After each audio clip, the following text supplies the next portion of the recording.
కాళేశ్వరంపై కేసీఆర్ కు నోటీసులు ఇవ్వడం పట్ల బీఆర్ఎస్ నేతలు స్పందించారు. కేసీఆర్ కు నోటీసులు ఇవ్వడంతో తెలంగాణ సమాజం ఉలిక్కిపడిందన్నారు ఎమ్మెల్యే గంగుల కమలాకర్. కేసీఆర్ కు నోటీసులు ఇవ్వడం అంటే తెలంగాణ ప్రజలపై దాడి చేసినట్లేనన్నారు. కేసీఆర్ కు నోటీసులు ఇచ్చి సీఎం రేవంత్ రెడ్డి పైశాచిక ఆనందం పొందుతున్నారని గంగుల కమలాకర్ ఆగ్రహం వ్యక్తం చేశారు. Revanth Reddy attention diversion politics చేస్తున్నారని మాజీ మంత్రి శ్రీనివాస్ గౌడ్ ఫైర్ అయ్యారు.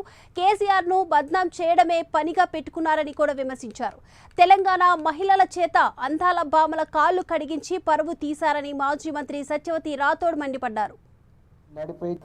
తెలంగాణ సమాజం మొత్తం ఉలిక్కిపడే విధంగా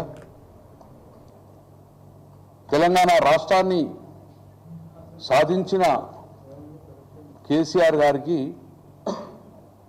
కాళేశ్వరం ప్రాజెక్టు మీద అటెండ్ కావాలని చెప్పేసి నోటీసులు ఇవ్వడం అనేది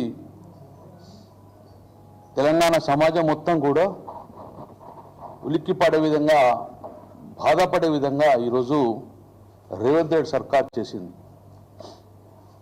ఈరోజు కేసీఆర్ గారు నోటీస్ ఇచ్చాడు కాదు, ఈ యొక్క రేవంత్ రెడ్డి ప్రభుత్వం తెచ్చుకున్న తెలంగాణ సమాజం మొత్తం మీద తెలంగాణ ప్రజల మీద మొత్తాన్ని మీద దాడిగా భావిస్తూ మీరు ఇచ్చిన నోటీసు కేసీఆర్ అనుకుంటున్నారు కావచ్చు, మీరు ఇచ్చిన నోటీసు కాళేశ్వరం పంట మీద లక్షలాది మంది రైతులు పండించిన పంట సజీవంగా ఉండే కాళేశ్వరం ప్రాజెక్టుకు ఈరోజు ఆ రైతులందరికీ మీరు నోటీస్ ఇచ్చినట్టు ఈరోజు మీకు రేవంత్ రెడ్డి గారు ఒక పైశాచిక ఆనందం పొందిండు.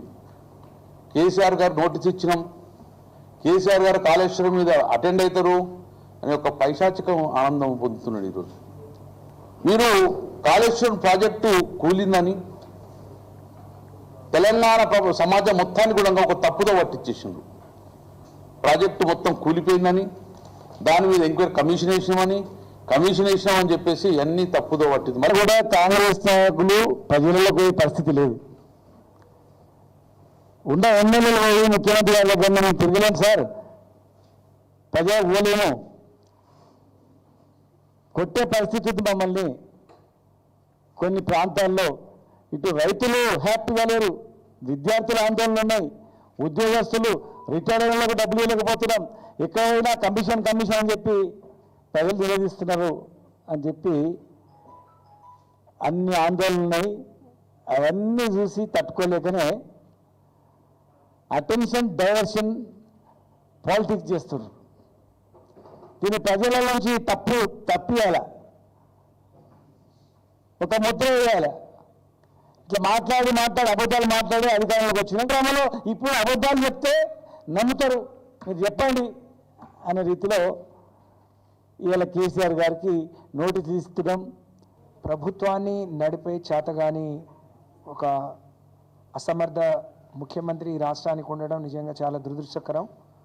నేను అనుకుంటా ఇంత గొప్ప అడ్మినిస్ట్రేషన్ నిర్వహించి 10 ఏళ్ళు దేశంలో అగ్రగామిగా నిలబెట్టిన ఈ రాష్ట్రాన్ని కేసీఆర్ గారు ఒప్పజెప్తే 15 నెలల్లోనే మరి ఇంత దివాళా తీయించి ప్రజల దృష్టిని మళ్లించడానికి ఇటువంటి చౌకబారు మరి కార్యక్రమానికి శ్రీకారం చుట్టడం చాలా దురదృష్టం.